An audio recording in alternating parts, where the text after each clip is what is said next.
Bonjour et bienvenue dans cette vidéo.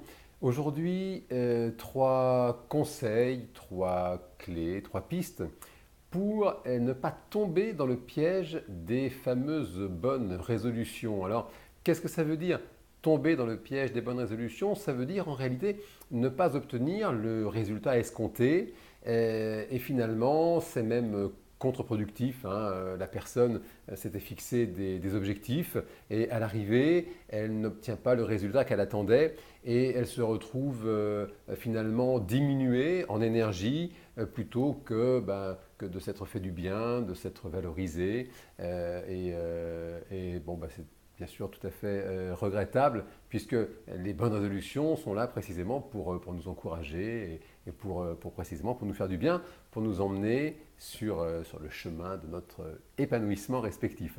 Alors, la première clé pour éviter le piège des bonnes résolutions, c'est précisément de ne pas se placer la barre trop haut. Il est fréquent que porté par l'euphorie voilà, d'une année qui démarre ou d'une page qui se tourne, hein, parce que les bonnes résolutions peuvent être prises à différentes occasions en réalité. Ça peut être un anniversaire, ça peut être bien sûr le début de l'année, ça peut être un changement de job, ça peut être des choses comme ça. Et la personne, c'est intéressant parce que c'est vrai elle est plutôt haute en énergie. Elle a la pêche, comme on dit, et c'est vrai que c'est un moment intéressant pour installer un changement peut-être désiré depuis longtemps dans son existence. Et le piège, là, c'est de se placer la barre trop haut. La personne est portée par son euphorie, et du coup, elle se passe la barre trop haut, et quand la barre est trop haut, bien sûr, on ne réussit pas, et c'est là que c'est contre-productif, et il y a même quelque chose avec le rapport au temps. Si la personne projette, par exemple, un changement ou alors un ensemble de changements sur un an, en réalité, vous constaterez que le temps passe très vite et notamment un an, ça passe vraiment très vite. Il est très fréquent que sur un an, nous sommes très très nombreux à toujours viser trop haut. La personne va dire, bon allez, cette année, je reprends le sport et puis je vais travailler mon anglais, hein, parce que vraiment l'anglais, voilà, ça va pas, il faut vraiment que je progresse. Et puis tiens, je vais arrêter de fumer, voilà, ça me fera du bien. Et puis quand même, peut-être que d'apprendre une langue étrangère, peut-être le chinois, voilà, parce que voilà, c'est important de s'ouvrir. Donc je vais me mettre au chinois en plus avec l'anglais, voilà, ce sera bien. Et puis ça fait très très longtemps que j'envisage de me mettre à la peinture. Et bon, tiens, je vais me mettre à la peinture aussi, voilà, parce que ça fait longtemps que ça mûrit comme ça. Bon, là, vraiment, c'est vrai que c'est trop.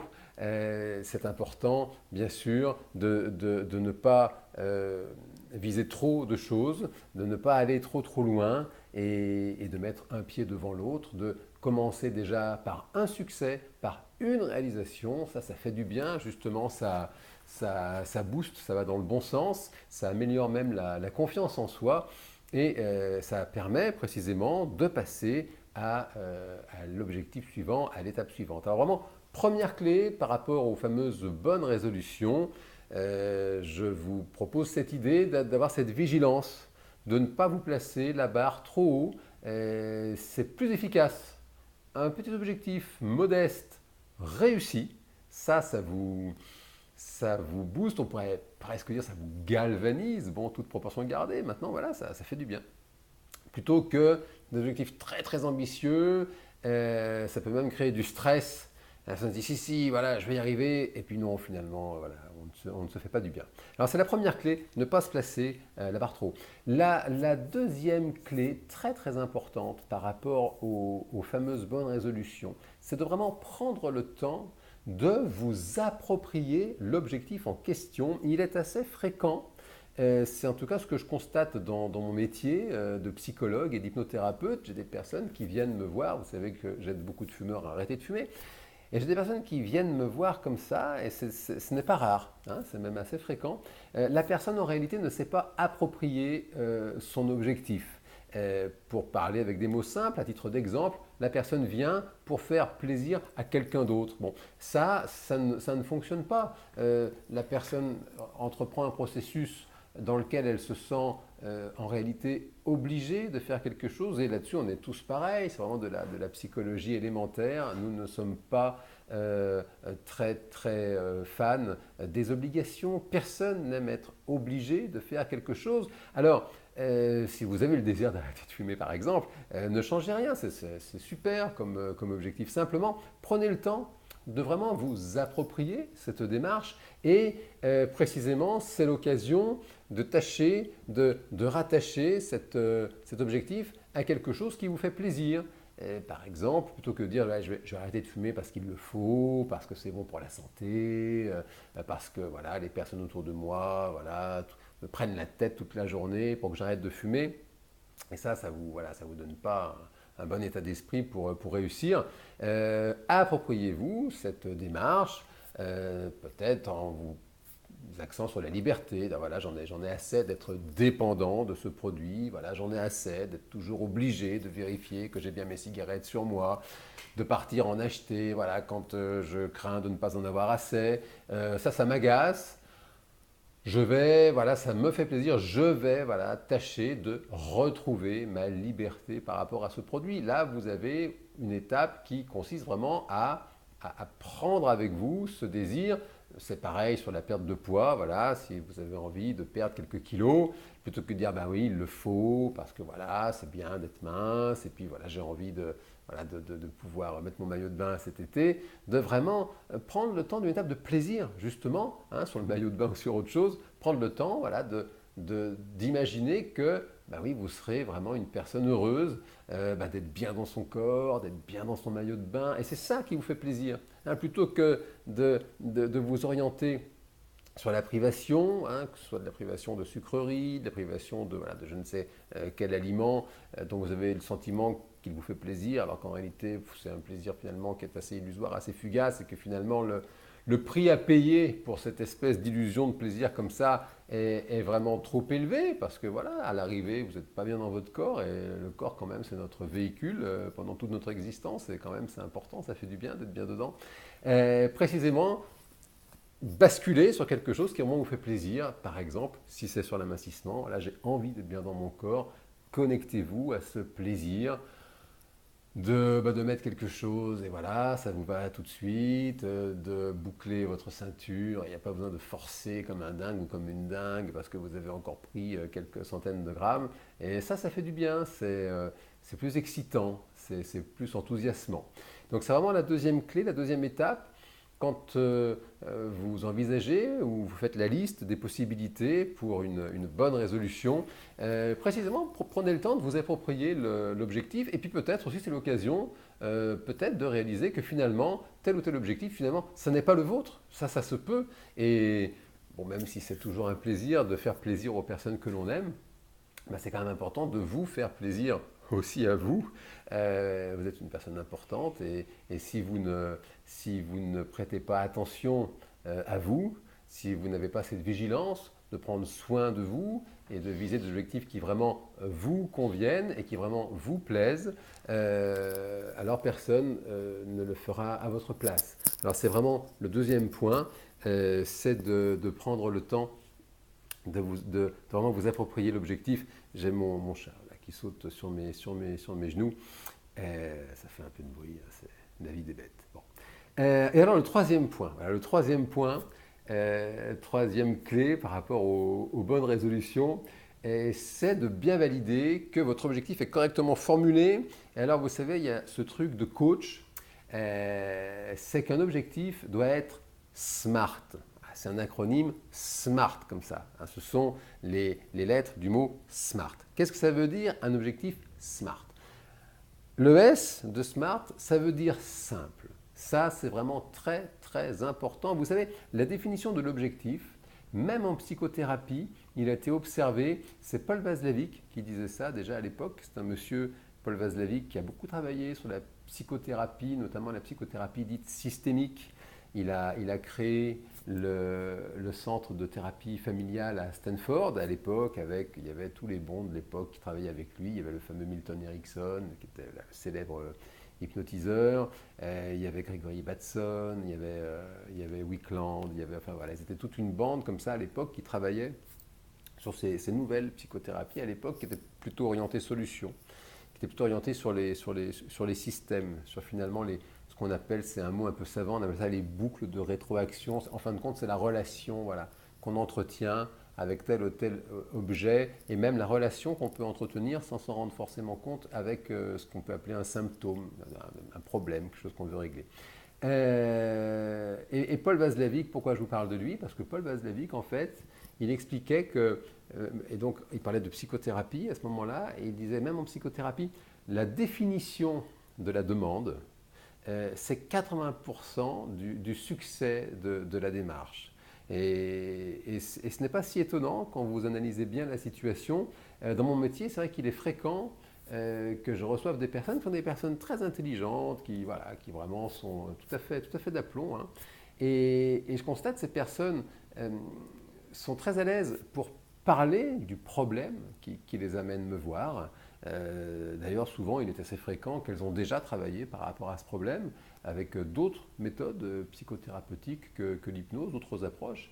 Et généralement, ça leur a fait du bien. C'est ce qu'elles me rapportent en tout cas. Généralement aussi, c'est pour ça qu'elles viennent me voir, bon, ça n'a pas réglé le symptôme en question.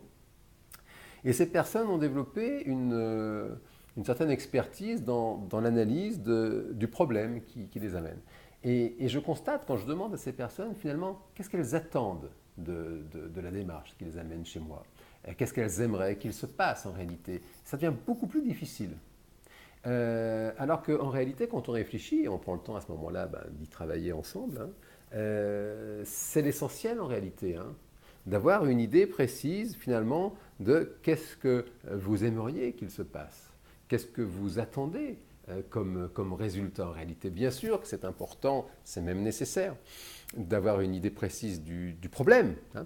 Si on n'a pas d'idée du problème, on ne peut pas avoir de solution, bien sûr. Simplement, à partir de cette définition du problème, alors c'est essentiel à ce moment-là de commencer à avoir une idée de qu'est-ce que j'aimerais finalement voir se réaliser dans mon existence. Et c'est ça, le S du mot SMART, c'est un objectif simple. Notre cerveau a besoin d'objectifs simples. Si ça commence à se compliquer, alors ça marche beaucoup moins bien. Je reprends par exemple le tabac. La personne qui dit, voilà, écoute, j'aimerais arrêter de fumer. Elle ne sait pas encore comment elle va faire, comment ça va se passer, elle ne sait même pas si elle va réussir. Simplement, elle a cette idée, c'est clair, j'aimerais arrêter de fumer. Ça, c'est simple. La personne qui, par exemple, dirait, voilà, écoute, moi, j'aimerais arrêter de fumer la semaine. Ouais. Et j'aimerais bien continuer de fumer le week-end. Attention, hein, pas tous les week-ends. Bon, c'est surtout pour les week-ends où je sors. Mais alors, bon, le matin, quand même, bon, quand même pas le matin. Mais tu vois, par exemple, l'après-midi, à partir de, je ne sais pas. Alors là, ça devient très, très compliqué et ça ne marche pas. Surtout sur le tabac, on peut faire une parenthèse, hein, le tabac ça ne marche pas, il y a deux options, hein, c'est fumer ou alors ne pas fumer, hein, il n'y a rien d'autre, hein, ça c'est le produit qui veut ça, bon, il y a d'autres vidéos hein, sur le sujet. Bon. Alors prenez le temps de bien valider que votre objectif est simple, hein, qu'il peut tenir idéalement juste en quelques mots. Ça c'est le S du mot SMART, un objectif simple. La lettre M du mot SMART, c'est hyper important également, c'est de bien faire attention, d'avoir cette vigilance, que votre objectif soit mesurable. Ça, c'est très très important. Là aussi, sans but, pas de tir au but, et il est extrêmement important que vous ayez justement, à partir de cet objectif simple, une idée très claire de comment vous allez mesurer l'atteinte de cet objectif. Typiquement, une personne qui va dire, bon allez, cette année, je me remets au sport. Bon, c'est super. Simplement, ce n'est pas très mesurable, ça. Qu'est-ce que ça veut dire, je me remets au sport? Est-ce que ça veut dire que la personne va mettre une fois dans l'année son short et ses baskets et va partir courir 5 minutes? Bon, c'est admirable hein, de courir 5 minutes. Hein. Simplement, peut-être c'est pas ça dans sa tête. Bon, alors est-ce que ça veut dire que maintenant, tous les jours, elle va se lever à 5 heures du matin et puis elle va courir, allez, bon, 10, 12, 15 km tous les matins? Peut-être pas. Peut-être pour elle, c'est trop. Peut-être même ce ne serait pas raisonnable vu son état de forme. Voyez bon. Alors, c'est très important que votre objectif soit mesurable. Typiquement, je vais me mettre au sport. Ok, d'accord. Combien de fois par semaine? Bon, écoute, 3 fois par semaine. Ok, combien de temps? Écoute, 30 minutes, 3 quarts d'heure. Bon. Ayez quelque chose de mesurable. On pourrait parler des heures, hein, de combien c'est justement très très important et essentiel. Ça amorce déjà le succès d'avoir une idée de la mesure. Les psychologues du monde entier s'arrachent les cheveux justement pour pouvoir mesurer. Hein. Et bon, ils réussissent. Hein. Voilà, on peut mesurer l'anxiété, on peut mesurer l'estime de soi. Et puis c'est important hein, pour nous autres psychologues justement d'avoir des outils de mesure qui sont les mêmes dans le monde entier. Voilà, il y a vraiment des outils qui sont standardisés, qui sont validés, des échelles de mesure, et au moins on parle de la même chose, et puis au moins on mesure, on peut mesurer l'anxiété de quelqu'un, et ça permet d'avoir des photos comme ça, justement, pour évaluer l'efficacité de telle ou telle prise en charge. Alors c'est la deuxième lettre, M, c'est que votre objectif soit mesurable. Troisième lettre, hyper importante également, c'est de bien valider que votre objectif soit acceptable. Qu'est-ce que ça veut dire acceptable? Ça veut dire vraiment, on retrouve finalement cette clé précédente de vous approprier l'objectif. C'est acceptable, ça veut dire que ce soit vraiment OK avec votre écosystème, si vous voulez. Certains psychothérapeutes appellent ça l'aspect écologique de l'objectif. Si par exemple vous êtes sur un changement de job, et puis voilà, vous avez une proposition qui vous séduit par certains aspects, et puis en même temps, c'est sur un type d'activité qui n'est pas OK avec vos principes, avec vos valeurs. Par exemple, pour fabriquer des armes, les marchands d'armes, la France est un gros marchand d'armes, et puis vous, c'est pas votre truc, ça ne vous parle pas.